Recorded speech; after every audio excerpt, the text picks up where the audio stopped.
ಅಲ್ಲಿ ಒಬ್ಬ ವ್ಯಕ್ತಿಗೆ ಏನಾಗುತ್ತೆ, ಇವನ ಕಾಲು ಟಚ್ ಆಗುತ್ತೆ. ಕಾಲು ಟಚ್ ಆದ ಅವನು ಹೀಗೆ ನೋಡಿದ್ಕೊಳ್ಳಿ, ಸಡನ್ ಆಗಿ ಇವನ ಡ್ರೆಸ್ ಇದೆಲ್ಲ ನೋಡಿ ಅವನೇನ್ ಮಾಡ್ಬಿಡ್ತಾನೆ, ಜೋರಾಗಿ ದೂರ ತಳ್ಳುತ್ತಾನೆ. ಯಾವಾಗ ಇವನು ಒಂದು ಲೋಕದಲ್ಲಿ ಇರುವಂತವನು ಅಥವಾ ಮಾನಸಿಕ ಅಸ್ತವ್ಯಸ್ತವಾಗಿರುವಂತಹ ವ್ಯಕ್ತಿ, ಅವನಿಗೆ ಏನೋ ಒಂದು ಹೇಳ್ತಾನೆ ಮಲಯಾಳಿಯಲ್ಲಿ ಏನೋ ಹೇಳ್ತಾನೆ. ಆದ್ರೆ ಒಂದು ಇವ್ರ ಕೈಯಲ್ಲಿ ಬಟ್ಟೆ ಇರುತ್ತೆ, ಆ ಬಟ್ಟೆಯನ್ನ ನೋಡಿರ್ತೀರಾ, ಅದನ್ನ ಸದಾ ಇವ್ರು ಎಳಿತಿರ್ತಾರೆ ಸ್ಮೆಲ್ನ. ಅದು ಏನಂತ ಹೇಳಿದ್ರೆ, ಈಗ ಗಮ್ಮಿಗೆ ಬಳಸುವಂತ ಏನು ಸೊಲ್ಯೂಷನ್ ಅಥವಾ ಕೆಮಿಕಲ್ ಏನಿದೆ, ಆ ಕೆಮಿಕಲ್ನ ಅದಕ್ಕೆ ಅಂಟಿಸ್ತಾರೆ. ಈಗ ಈ ಪಾಕಿಸ್ತಾನ್ ಜಿಂದಾಬಾದ್ ಅಂತ ಕೂಗಿದವನು ಯಾರಂತ ಆಗ್ಬೇಕಲ್ಲ, ಯಾಕಂತ ಹೇಳಿದ್ರೆ ಅವನು ಯಾರಂತೆ ಗೊತ್ತಿಲ್ಲ. ವಾಮಂಜೂರು ಈ ಭಾಗ ಇದೆ, ಇಲ್ಲಿ ಮಂಗಳೂರಿನ ಕಸವನ್ನ ಹಾಕ್ತಾರಲ್ಲಿ. ಅದಕ್ಕೆ ಇವ್ರು ಮೇನ್ ಅಂತ ಹೇಳಿದ್ರೆ, ಯಾವುದೇ ಊರಿಗೆ ಹೋದ್ರು ಇವ್ರು ಒಂದು 15ರಿಂದ 20 ದಿವಸ ಈ ರೀತಿ ನಿಲ್ತಾರೆ. ಅವ್ರೇನಾದ್ರೂ ಒಂದು 30, 40, 50 ಕೊಟ್ರೆ ಅದನ್ನ ಇಸ್ಕೊಳ್ಳೋದು. ಇವ್ರ ಪಾಡಿಗೆ ಇವ್ರು ಇರೋದು, ಯಾರ ಹತ್ರನು ಮಾತಾಡ್ತಿರೋದಿಲ್ಲ. ಯಾಕಂದ್ರೆ ಇವ್ರು ಒಂದು ಲೋಕದಲ್ಲೇ ಇರ್ತಾರೆ. ಇದೇ ರೀತಿ ರಸ್ತೆ ಅಲಿತಾ ಇರ್ತಾರೆ. ಮಾನ್ಯ ವೀಕ್ಷಕರೇ, ಅಳಿದು ಉಳಿದವರು ಕಂಡಂತೆ ಸ್ವಾಗತ ಸುಸ್ವಾಗತ. ರಾಜ್ಯದಲ್ಲಿ ಬಹುದೊಡ್ಡ ಸುದ್ದಿ, ಅದನ್ನು ಕರಾವಳಿ ಭಾಗ ಸುದ್ದಿ. ಯಾವ್ದಂತ ಹೇಳಿದ್ರೆ, ಪಾಕಿಸ್ತಾನ್ ಜಿಂದಾಬಾದ್ ಅಂತ ಹೇಳಿ ಒಬ್ಬ ವ್ಯಕ್ತಿ ಕೂಗಿದ ನಂತರ ದೊಡ್ಡ ಮಟ್ಟದ ಗಲಾಟೆ ಆಗುತ್ತೆ. ಗಲಾಟೆ ಆದ ನಂತರ ಅವನ ಹತ್ಯೆ ಆಗುತ್ತೆ ಅಂತ ಹೇಳಿದ್ರೆ ಗುಂಪು ಹತ್ಯೆ ಮಾಡುತ್ತೆ. ಹೀಗಾಗಿ ಪೊಲೀಸರು 20 ಜನರನ್ನ ಬಂಧಿಸಿದ್ದಾರೆ. ಯಾಕಂತ ಹೇಳಿದ್ರೆ ಇಲ್ಲಿ ವ್ಯಕ್ತಿ ಯಾರು ಅಂದ್ರೆ ಯಾರಿಗೂ ಗೊತ್ತಿಲ್ಲ, ಅವನು ಯಾರು, ನಿಗೂಢ ವ್ಯಕ್ತಿ. ಹಾಗಾದ್ರೆ ಈ ಘಟನೆ ಎಲ್ಲಿ ನಡೆಯುತ್ತೆ? ಈ ರೀತಿ ಗುಂಪು ಅಷ್ಟೊಂದು ದೊಡ್ಡ ಮಟ್ಟದಲ್ಲಿ ಆಕ್ರೋಶಗೊಂಡು ಅವನನ್ನ ಹತ್ಯೆ ಮಾಡುವಂತ ವ್ಯಕ್ತಿ ಯಾವ ರೀತಿ ಇರ್ಬೋದು, ಅವನ ಶಕ್ತಿ ಎಷ್ಟಿರ್ಬೋದು, ಅವನೆಂತ ತಾಕತ್ತಿನವನು ಇರ್ಬೋದು ಅಂತೂ ನಾವೀಗ ಯೋಚನೆ ಬರುತ್ತೆ ಎಲ್ಲರಿಗೂ. ಯಾಕಂತ ಹೇಳಿದ್ರೆ ಆ ನಿಗೂಢ ವ್ಯಕ್ತಿ ಎಲ್ಲಿಂದ ಬಂದಿದಾನಂತೂ ನಾವು ತಿಳ್ಕೊಳ್ಳೋದು ಬಹುಮುಖ್ಯವಾಗುತ್ತೆ. ಇದೆಲ್ಲದಕ್ಕಿಂತ ಹೆಚ್ಚು ಅವನ ಹತ್ಯೆ ಯಾಕಾಯ್ತು ಅನ್ನುವಂಥದ್ದು ಮುಖ್ಯವಾಗುತ್ತೆ.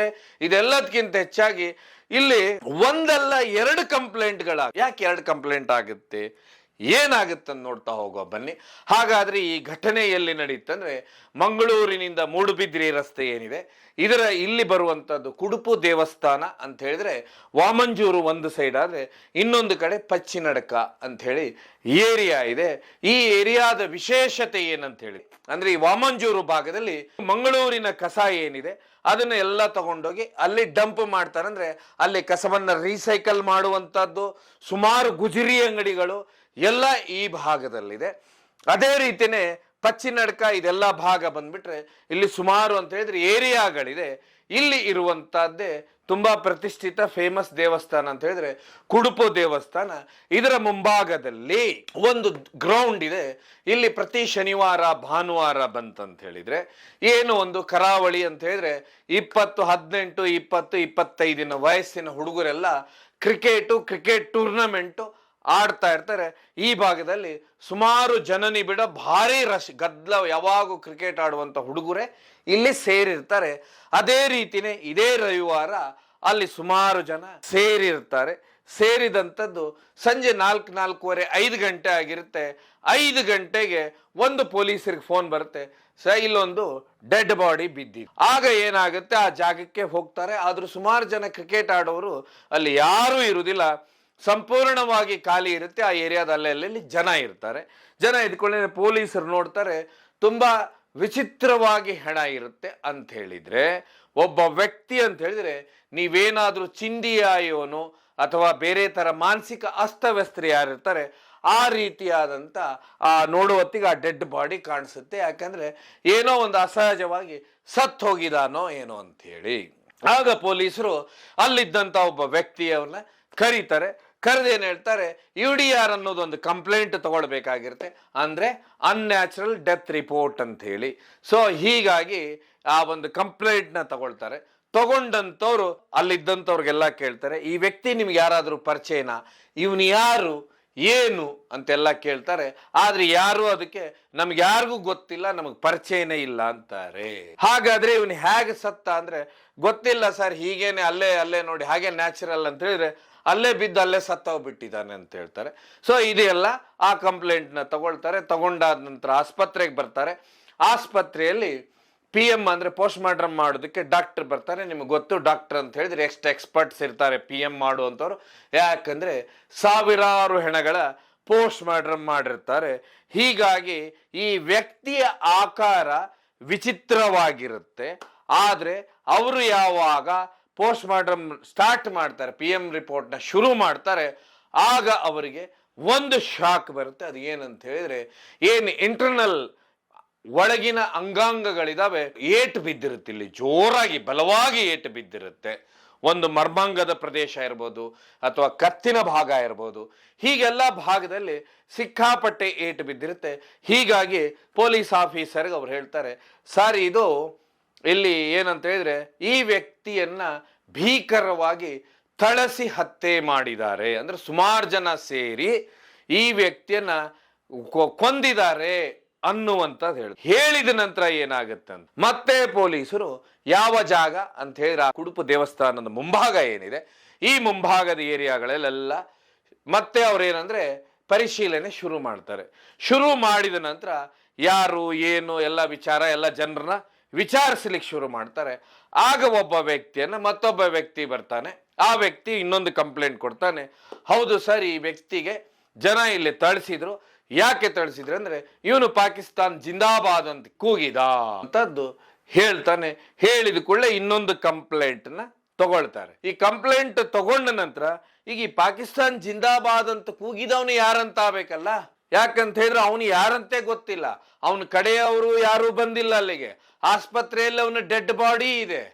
ಹೀಗಾಗಿ ಏನ್ ಮಾಡ್ಬಿಡ್ತಾರಂದ್ರೆ ಎಲ್ಲಾ ಪೊಲೀಸ್ ಸ್ಟೇಷನ್ಗೂ ಈ ವ್ಯಕ್ತಿಯ ಡೆಡ್ ಬಾಡಿ ಫೋಟೋನ ಕಳಿಸಿದ ನಂತರ ಇದು ಪಕ್ಕದ ರಾಜ್ಯದ ಕೇರಳ ಹೋಗುತ್ತೆ. ಅದಾಗ್ಲೇನೆ ಇಲ್ಲಿ ಅಂತ ಹೇಳಿದ್ರೆ ಫಸ್ಟ್ ಕಂಪ್ಲೇಂಟ್ ಅಂದ್ರೆ UDR ಒಂದು ಕಂಪ್ಲೇಂಟ್ ಆಗಿರುತ್ತೆ. ಆ ಕಂಪ್ಲೇಂಟ್ ಅಲ್ಲಿ ಯಾವುದೇ ವಿಷಯಗಳು ಉಲ್ಲೇಖಗಳು ಇರುವುದಿಲ್ಲ. ಎರಡನೇ ಕಂಪ್ಲೇಂಟ್ ಕೊಟ್ಟು ಆದ್ರೆ ಎರಡನೇ ಕಂಪ್ಲೇಂಟ್ ಅಲ್ಲೇನೆ ಪಾಕಿಸ್ತಾನ್ ಜಿಂದಾಬಾದ್ ಅನ್ನುವಂಥದ್ದು ಅವರು ಆ ರೀತಿಯಾಗಿ ಆ ವ್ಯಕ್ತಿಗೆ ಹೊಡೆದ್ರೆ ಎಲ್ಲರೂ ಸೇರಿ ಅನ್ನುವಂಥ ಸುದ್ದಿ ಬರುತ್ತೆ. ಅದಾದ ನಂತರ ಸುಮಾರು ಜನರ ಅರೆಸ್ಟ್ಗಳಾಗ್ತವೆ. ಸುಮಾರು 20 ಜನರನ್ನ ಬಂಧಿಸ್ತಾರೆ. ಬಂಧಿಸಿದ ನಂತರ ವ್ಯಕ್ತಿನ ಯಾರು ಅಂತೇಳಿ ಇಲ್ಲಿ ಯಾರು ಅದನ್ನ ಅಂತ ಹೇಳಿದ್ರೆ ಈ ವ್ಯಕ್ತಿ ಯಾರಂತ ಆಗ್ಬೇಕಲ್ಲ. ಈಗ ಸತ್ತಂತ ವ್ಯಕ್ತಿ ಯಾರವನು, ನಿಗೂಢ ವ್ಯಕ್ತಿನ ಅಥವಾ ಯಾವ್ದಾದ್ರು ದೇಶದಿಂದ ಬಂದವನ ಅಥವಾ ಯಾಕೆ ಇವನು ಪಾಕಿಸ್ತಾನ್ ಜಿಂದಾಬಾದ್ ಅನ್ಬೇಕಲ್ಲ. ವ್ಯಕ್ತಿನ ಎಲ್ಲಾ ಪೊಲೀಸ್ ಸ್ಟೇಷನ್ಗೂ ಯಾರಾದ್ರೂ ಮಿಸ್ಸಿಂಗ್ ಇದಾರ, ಈ ವ್ಯಕ್ತಿ ಯಾರು ಅನ್ನುವಂಥದ್ದು ಎಲ್ಲ ಪೊಲೀಸ್ ಸ್ಟೇಷನ್ ಕಳಿಸ್ತಾರೆ. ಅದೇ ರೀತಿ ಕೇರಳಗೂ ಕಳಿಸ್ತಾರೆ. ಯಾಕಂದ್ರೆ ಕರ್ನಾಟಕ ಕೇರಳ ಗಡಿ ಹಂಚಿಕೊಳ್ಳೋದ್ರಿಂದ ಈ ಭಾಗದಿಂದನೂ ಸುಮಾರು ಜನ ಬರ್ತಿರ್ತಾರೆ. ಅದೇ ರೀತಿ ಕೇರಳ ಕಳಿಸ್ತಾರೆ. ಮಾನಂದವಾಡಿ ಕಡೆ ಈ ವ್ಯಕ್ತಿ ಯಾರಂತ ಗೊತ್ತಾಗುತ್ತೆ ಅಂದ್ರೆ ಏನು ವೈನಾಡಿದೆ, ವೈನಾಡಿನ ಮಹಾನಂದವಾಡಿಯಲ್ಲಿ ಗೊತ್ತಾಗುತ್ತೆ ಈ ವ್ಯಕ್ತಿ ಈ ರೀತಿ ಅಂತ ಹೇಳಿದ್ರೆ ಈ ವ್ಯಕ್ತಿ ಇಂಥ ಮಾನಂದವಾಡಿ ಊರವನು ಇವನು ಅಂತ ಹೇಳಿ ಯಾವಾಗ ಹೇಳ್ತಾರೆ, ಹಾಗಾದ್ರೆ ಇವನು ಏನಿದ್ದ ಅಂತ ಹೇಳಿದ್ರೆ ಇವನೊಬ್ಬ ಮಾನಸಿಕ ಅಸ್ತವ್ಯಸ್ತ ಅಂತ ಹೇಳಿದ್ರೆ ಇವನ ಮಾನಸಿಕ ಸ್ಥಿತಿಮಿತಿಗಳು ಸರಿ ಇರಲಿಲ್ಲ. ಯಾಕೆ ಸ್ಥಿತಿಮಿತಿಗಳು ಸರಿ ಇರಲಿಲ್ಲ ಅಂತ ಹೇಳಿದ್ರೆ ಈ ವ್ಯಕ್ತಿ ಅಂತ ಹೇಳಿದ್ರೆ ಯಾವಾಗ ಇವನೇನಂದ್ರೆ ಗುಜರಿಯನ್ನ ಆಯ್ತಿದ್ದ, ಕಸವನ್ನ ಆಯ್ತಿದ್ದ. ನಿಮ್ಗೆಲ್ಲರಿಗೂ ಗೊತ್ತು, ಕಸ ಆಯೋರು ಅಂದ್ಕೊಳ್ಳೇನೆ ಒಂದು ಚೀಲವನ್ನ ಈಗ ಹಾಕೊಂಡಿರ್ತಾರೆ. ಒಂದು ಹಳೇ ಟೈಪ್ ಶರ್ಟ್ ಇರುತ್ತೆ, ನೀವು ಕೂದಲೆಲ್ಲ ಹೀಗೆಲ್ಲ ಬಿಚ್ಕೊಂಡಿರುತ್ತೆ ಅವ್ರದ್ದು. ಹಾಗೆ ಒಂದು ಹೀಗೆ ಗಡ್ಡ ಬಂದಿರುತ್ತೆ, ಶೇವಿಂಗ್ ಎಲ್ಲ ಮಾಡಿಸಿರೋದಿಲ್ಲ. ಇದೆಲ್ಲದಕ್ಕಿಂತ ವಿಶೇಷವಾಗಿ ಇವರು ಯಾವುದೇ ರೀತಿಯ ಲಿಕ್ಕರು ಡ್ರಿಂಕ್ಸು ಮಾಡ್ತಾ ಇರೋದಿಲ್ಲ. ಇನ್ನೊಂದು ಕಡೆ ಗಾಂಜಾ ಈ ರೀತಿದು ಏನು ಮಾಡ್ತಾ ಇರಲಿಲ್ಲ. ಆದ್ರೆ ಒಂದು ಇವ್ರ ಕೈಯಲ್ಲಿ ಬಟ್ಟೆ ಇರುತ್ತೆ, ಆ ಬಟ್ಟೆಯನ್ನ ನೋಡಿರ್ತೀರ, ಅದನ್ನ ಸದಾ ಇವ್ರು ಎಳಿತಿರ್ತಾರೆ ಸ್ಮೆಲ್ನ. ಅದು ಏನಂತ ಹೇಳಿದ್ರೆ ಈಗ ಗಮ್ಮಿಗೆ ಬಳಸುವಂತ ಏನು ಸೊಲ್ಯೂಷನ್ ಅಥವಾ ಕೆಮಿಕಲ್ ಏನಿದೆ ಆ ಕೆಮಿಕಲ್ನ ಅದಕ್ಕೆ ಅಂಟಿಸ್ತಾರೆ. ಅಂಟಿಸಿದ ನಂತರ ಅದನ್ನ ಹೀಗೆ ತಗೊಳ್ಳುವಂತ ಅಭ್ಯಾಸ ಮಾಡಿರ್ತಾರೆ. ಅದು ಏನಾಗುತ್ತೆ ಅಂದ್ರೆ ಅದು ನೇರವಾಗಿ ಏನ್ ನರ್ವ್ ಸಿಸ್ಟಮ್ ಇದೆ ಇದನ್ನೇ ಸ್ಥಿಮಿತನ ತೆಗೆದು ಬಿಟ್ಟಿರುತ್ತೆ. ಹೀಗಾಗಿ ಇವರು ಮಾನಸಿಕ ಅಸ್ತವ್ಯಸ್ತರಾಗಿರ್ತಾರೆ. ಇವ್ರು ಬರೀ ಒಂದೇ ಕೆಲಸ ಮಾಡ್ತಿರ್ತಾರೆ, ಅಂದ್ರೆ ಇವ್ರದ್ದು ಏನಂದ್ರೆ ಎಲ್ಲಿ ಕಸವನ್ನ ಊರಿನ ಕಸ ಹಾಕ್ತಿರ್ತಾರೆ ಆ ಜಾಗದಲ್ಲೇ ಇವ್ರು ಹೆಚ್ಚಾಗಿ ಕಾಣಿಸ್ತಾರೆ. ಪ್ಲಾಸ್ಟಿಕ್ ರಟ್ಟು ಗಿಟ್ಟು ಇದ್ರ ತುಂಬಿಕೊಳ್ಳೋದು. ಹತ್ರ ಯಾವ್ದಾದ್ರು ಗುಜರಿ ಅಂಗಡಿಗಳಿದ್ರೆ ಅಲ್ಲಿ ಹೋಗಿ ಕೊಟ್ಟು ಬರೋದು. ಅವ್ರೇನಾದ್ರೂ ಒಂದು 30, 40, 50 ಕೊಟ್ರೆ ಅದನ್ನ ಇಸ್ಕೊಳ್ಳೋದು. ಇವ್ರ ಪಾಡಿಗೆ ಇವ್ರು ಇರೋದು, ಯಾರ ಹತ್ರನು ಮಾತಾಡ್ತಿರೋದಿಲ್ಲ. ಯಾಕಂದ್ರೆ ಇವರು ಒಂದು ಲೋಕದಲ್ಲೇ ಇರ್ತಾರೆ. ಇವರು ತುಂಬಾ ಅಂತ ಹೇಳಿದ್ರೆ ಇದೇ ರೀತಿ ರಸ್ತೆ ಅಲಿತಾ ಇರ್ತಾರೆ. ಇದು ಇವರ ಜೀವನ ಶೈಲಿಯಾಗಿರುತ್ತೆ. ಅದೇ ರೀತಿ ಈ ವ್ಯಕ್ತಿಯಾಗಿರ್ತಾನೆ. ಆಗ ಇವನು ಯಾಕೆ ಇಲ್ಲಿ ಬಂದ ಅಂತ ನೋಡುವಂಥದ್ದು ಪೊಲೀಸರು ಹೋದಾಗ, ನಾನು ಮೊದಲಿಗೆ ಹೇಳಿದೆ, ಏನು ಈ ವಾಮಂಜೂರು ಈ ಭಾಗ ಇದೆ, ಇಲ್ಲಿ ಮಂಗಳೂರಿನ ಕಸವನ್ನ ಹಾಕ್ತಾರಲ್ಲಿ. ಅದಕ್ಕೆ ಇವ್ರು ಮೇನ್ ಅಂತ ಹೇಳಿದ್ರೆ, ಯಾವುದೇ ಊರಿಗೆ ಹೋದ್ರು ಇವ್ರು ಒಂದು 15ರಿಂದ 20 ದಿವಸ ಈ ರೀತಿ ನಿಲ್ತಾರೆ. ಇವರು ನಿಂತವ್ರು ಏನ್ ಮಾಡ್ತಾರೆ, 15-20 ದಿವಸ ಕಸ ಆರಿಸಿದ ನಂತರ ಅಲ್ಲಿ ಏನೋ ಜಗಳಗಳು ಗಲಾಟೆಗಳು ಬರ್ತವೆ. ಆಗ ಇನ್ನೊಂದು ಊರಿಗೆ ಹೋಗ್ತಾರೆ.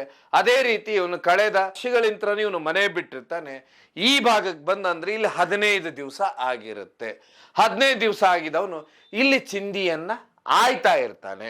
ಏನು ಇಲ್ಲಿ ಸಂಡೇ ನಾನು ಹೇಳಿದೆ ಫಸ್ಟ್ ಸೀನ್ ಅಂತ ಹೇಳಿದ್ರೆ ಎಲ್ಲಿ ಬಂತಂದ್ರೆ, ಒಂದು ಪೊಲೀಸ್ ಸ್ಟೇಷನ್ಗೆ ಫೋನ್ ಹೋಗುತ್ತಂತ ಹೇಳಿ ಅದೇ ಜಾಗಕ್ಕೆ ಇವನು ಬರ್ತಾನೆ. ಬಂದಂತವನು ಅವತ್ತೇನಂತ ಹೇಳಿದ್ರೆ, ಅವತ್ತು ಸಂಡೇ ಅದೇ ಜಾಗದ ಆ ರಸ್ತೆಗೆ ಬಂದಿರ್ತಾನೆ. ಇವನು ಒಂಥರ ಇರ್ತಾನೆ, ಡ್ರೆಸ್ಸು ಗಿಸ್ಸು ಎಲ್ಲ ನಿಮಗೆಲ್ಲ ಗೊತ್ತು. ಯಾವ ರೀತಿ ಅಂದ್ರೆ, ಇಲ್ಲಿ ಕ್ರಿಕೆಟ್ ಟೂರ್ನಾಮೆಂಟ್ಗಳು ನಡೀತಿರ್ತಾವೆ. ಕ್ರಿಕೆಟ್ ಟೂರ್ನಾಮೆಂಟ್ ಮಾಡುವತ್ತಿಗೆ ನಿಮ್ಗೆಲ್ಲ ಗೊತ್ತು, ಹುಡುಗರು ಭಾರಿ ಜೋಶಲ್ಲಿ ಇರ್ತಾರೆ, ಎಲ್ಲ ಯುವಕರೇ ಇರ್ತಾರೆ. ಅದೇ ರೀತಿನೇ ಏನಾಗುತ್ತೆ, ಇವನು ಬಂದಲ್ಲಿ ಕ್ರಿಕೆಟ್ ನೋಡ್ತಾ ಇರ್ತಾನೆ. ನೋಡುವಂತ ಸಮಯಕ್ಕೆ ಏನಾಗುತ್ತಂದ್ರೆ, ಇವನು ಮೊದಲೇ ಹೀಗೆ ನಿಂತ್ಕೊಂಡಿರ್ತಾನೆ. ಅಲ್ಲಿ ಒಬ್ಬ ವ್ಯಕ್ತಿಗೆ ಏನಾಗುತ್ತೆ, ಇವನ ಕಾಲು ಟಚ್ ಆಗುತ್ತೆ.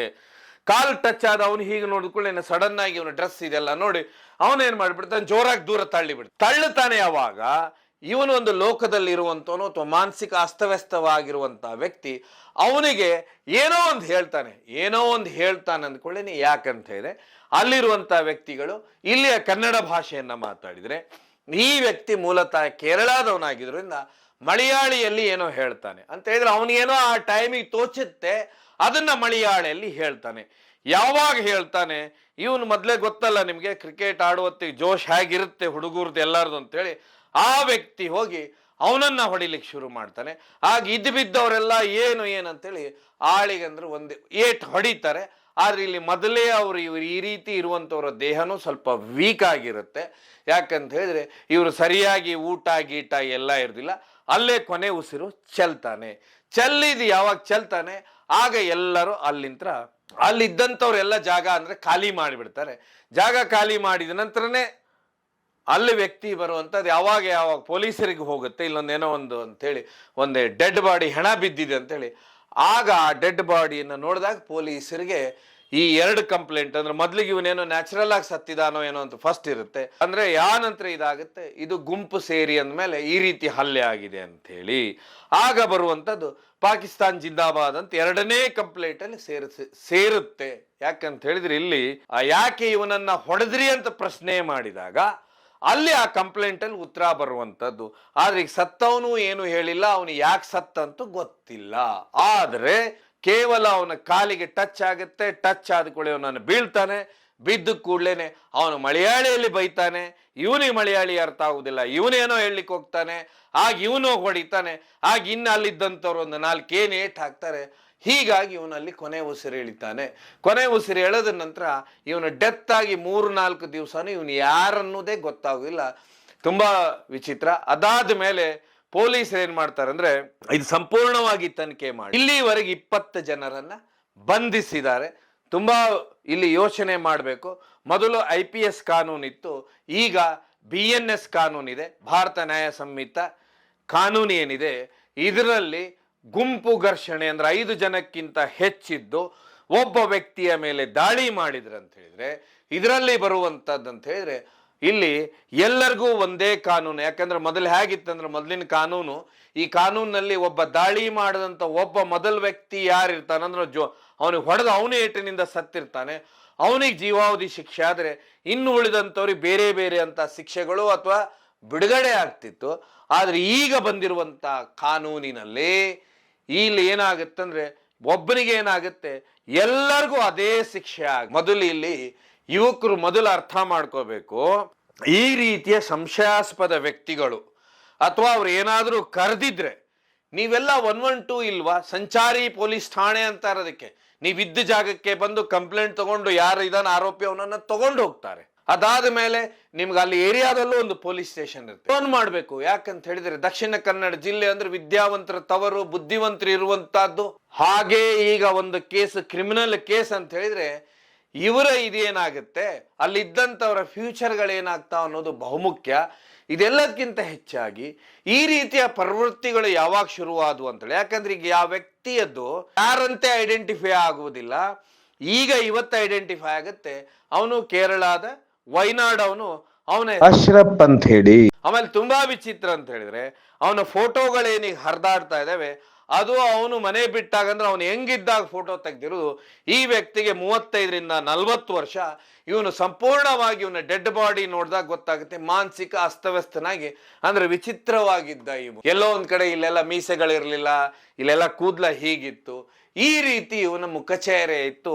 ಈಗ ನೀವೇನು ಫೋಟೋ ನೋಡ್ತಾ ಇದ್ರ, ಈ ಫೋಟೋನ ಯಾವುದೋ ಟೈಮಲ್ಲಿ ಅವನ ಮನೆಯಲ್ಲಿ ಇಟ್ಟಿದ್ದಂಥದ್ದು ಈಗ ಅವ್ರ ಮನೆಯವರು ಕೊಟ್ಟಿರುವಂತ ಫೋಟೋ ಅಂತಿದು.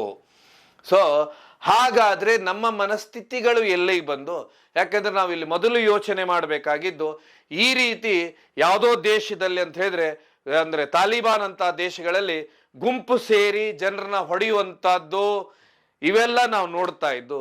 ಈ ರೀತಿ ಒಬ್ಬ ವ್ಯಕ್ತಿ ಹೊಡಿತಾನೆ ಅಂದ್ಕೊಳ್ಳಿ, ಅದನ್ನು ಒಂದು ವೇಳೆ ಬಿಡಿಸ್ಬೋದು, ಇಲ್ಲ ಪೊಲೀಸರಿಗೆ ಫೋನ್ ಮಾಡ್ಬೋದು, ಅಥವಾ ಅವನೇನಾದ್ರೂ ಈ ರೀತಿ ಅಂದಿದ್ದ ಅಂತ ಹೇಳಿದ್ರೆ ಅಲ್ಲಿದ್ದಂಥವ್ರು ಅವನನ್ನು ಪೊಲೀಸರಿಗೆ ಹಿಡಿದು ಕೊಟ್ಟು ಇವರೇ ಹೋಗಿ ಸಾಕ್ಷಿ ಹೇಳ್ಬೋದಿತ್ತಲ್ಲ.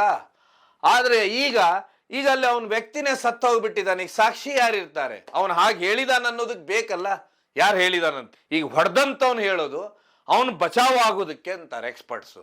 ಅಂದ್ರೆ ಯಾರು ಹೊಡೆದಿರ್ತಾನೆ ಅವನೇ ಹೇಳೋದು, ಅದು ಹೊಡೆಯುವ ಅಧಿಕಾರ ಯಾರು ಕೊಟ್ರು ಅನ್ನುವಂಥದ್ದು ಬಹುಮುಖ್ಯ ಪ್ರಶ್ನೆ. ಯಾಕಂತ ಹೇಳಿದ್ರೆ ಇಲ್ಲಿ ಬರುವಂಥದ್ದು. ಸೊ ಒಟ್ಟಾರೆಯಾಗಿ ಇಲ್ಲಿ ಈ ರೀತಿ ಘಟನೆ ನಡೆದು ಹೋಗ್ಬಿಡುತ್ತೆ. ವ್ಯಕ್ತಿ ಗೊತ್ತಿಲ್ಲ, ಏನು ಗೊತ್ತಿಲ್ಲ, ಕೊನೆಗೆ ಅವನು ಯಾರು ಅನ್ನೋದು ಪತ್ತೆ ಹಚ್ಚುದೇ 4-5 ದಿವಸದ ನಂತರ. ಹಾಗಾದ್ರೆ ಈ ಮಾನಸಿಕ ಅಸ್ತವ್ಯಸ್ತನ ಹೊಡೆದಿರೋದು ನಿಜವಾಗ್ಲೂ ಇದೇ ಕಾರಣನ, ಅಥವಾ ಇನ್ನೇನಾದ್ರೂ ಘಟನೆ ಅಲ್ಲಿ ನಡೀತಾ? ಇದೆಲ್ಲದಕ್ಕಿಂತ ವಿಶೇಷ ಅಂತ ಹೇಳಿದ್ರೆ ಅವನೇನಾದ್ರೂ ಪಾಕಿಸ್ತಾನ್ ಜಿಂದಾಬಾದ್ ಅಂತ ಕೂಗಿದ್ನ ಅನ್ನುವಂಥದ್ದೇ ಈಗ ಪೊಲೀಸರ ತನಿಖೆಯಿಂದ ಬರಬೇಕಾಗುತ್ತೆ. ಯಾಕೆ ಇಲ್ಲಿ ಸುಮಾರು ಪ್ರಶ್ನಾರ್ಥಕ ಚಿಹ್ನೆಗಳು ಇದೇ ರೀತಿ ಓಡ್ತಾವೆ. ಯಾಕೆಂದ್ರೆ ಮೊದಲನೇ ಕಂಪ್ಲೇಂಟ್ ನಲ್ಲಿ ಒಂದು ವಿಚಾರ ಇದ್ರೆ, ಮತ್ತೆ ಎರಡನೇ ಕಂಪ್ಲೇಂಟ್ ನಲ್ಲಿ ಅದು ಇನ್ನೊಂದು ಬದಲಾವಣೆಗಳಾಗಿ. ಸೊ ಒಟ್ಟಾರೆಯಾಗಿ ಪೊಲೀಸರ ತನಿಖೆಯಿಂದ ಅಷ್ಟೇ ಗೊತ್ತಾಗಬೇಕು ಏನಾಗಿದೆ ಏನಿಲ್ಲ ಅಂತ. ವಿಶೇಷವಾಗಿ ವೀಕ್ಷಕರೇ ನೀವೇ ನಿರ್ಧಾರ ಮಾಡಬೇಕಾಗತ್ತೆ. ಯಾಕಂತ ಹೇಳಿದ್ರೆ ನನಗೆ ಅಳಿದು ಉಳಿದವರು ಕಂಡಂತೆ ಅವರೇ ಏನು ಹೇಳಿದ್ರು ಅನ್ನುವಂಥದ್ದು ನಾನು ನಿಮ್ಮ ಮುಂದೆ ಹೇಳಿದೆ. ಇನ್ನು ಮುಂದೆ ಪೊಲೀಸರ ತನಿಖೆಯಲ್ಲಿ ಸಂಪೂರ್ಣವಾಗಿ ಇದು ಹೊರಗೆ ಬರಬೇಕಾಗುತ್ತೆ, ಏನಾಗಿತ್ತು ಏನಿಲ್ಲ, ಯಾಕೆ ನಡೀತು ಅನ್ನುವಂಥದ್ದು. ಯಾಕಂತ ಹೇಳಿದ್ರೆ ಇಲ್ಲಿ ವ್ಯಕ್ತಿ ಬರುವಂಥದ್ದು ಪ್ರಶ್ನೆ ಅಂತ ಹೇಳಿದ್ರೆ ಒಬ್ಬ ಮಾನಸಿಕ ಅಸ್ತವ್ಯಸ್ತ, ಚಿಂದಿಯಾಯವ, ಈ ರೀತಿ, ಆಮೇಲೆ ಭಾಷೆ ಬರಲಾರ್ದಂಥವನು ಅನ್ನುವಂಥದ್ದು ಇಲ್ಲಿ ಸುಮಾರು ಪ್ರಶ್ನೆಗಳು ಬರೋದ್ರಿಂದ, ಹಾಗಾದ್ರೆ ನಿಜವಾಗ್ಲೂ ಈ ಘಟನೆ ಯಾಕಾಯ್ತು ಅನ್ನುವಂಥದ್ದು ನೀವೇ ನಿರ್ಧಾರ ಮಾಡಿ, ನೀವೇ ಕಾಮೆಂಟ್ಸ್ ಮಾಡಿ ಅಂತ ಹೇಳ್ತಾ, ಆಮೇಲೆ ಪೊಲೀಸರ ತನಿಖೆಯಿಂದ ಸಂಪೂರ್ಣವಾಗಿ ಗೊತ್ತಾಗಬೇಕಂತ ಹೇಳ್ತಾ ಈ ಕಾರ್ಯಕ್ರಮವನ್ನು ಮುಗಿಸ್ತೇನೆ. ಕಾರ್ಯಕ್ರಮ ನೋಡಿದ್ದಕ್ಕೆ ಧನ್ಯವಾದ. ಇದು ಕೇವಲ ಜನಜಾಗೃತಿಗೋಸ್ಕರ.